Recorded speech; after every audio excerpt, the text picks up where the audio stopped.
President Biden speaking to the country from the Oval Office for the final time, delivering his farewell speech at 6 o'clock. And we go live to Joe St. George in D.C. And Joe, try to walk us through what the president is expected to talk about.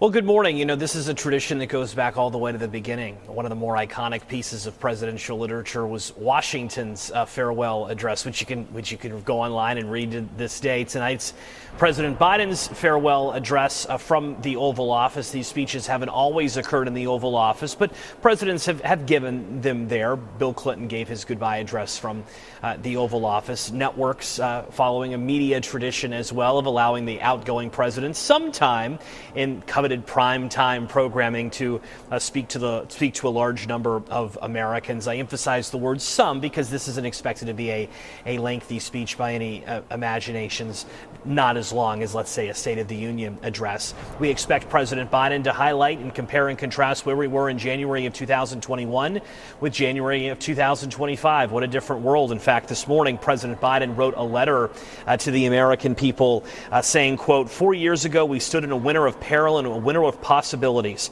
We were in the grip of the worst pandemic in a century, the worst economic crisis since the Great Depression, and the worst attack on our democracy since the Civil War. But we came together as Americans and we braved through it. We emerged stronger, more prosperous, and more secure. So that will likely be a theme of this evening's address from President Biden. He'll highlight his legislative accomplishments as well, such as the bipartisan infrastructure law, which we've already seen deployed in parts of Colorado. We shouldn't confuse tonight's farewell address for the official end of the Biden presidency, though.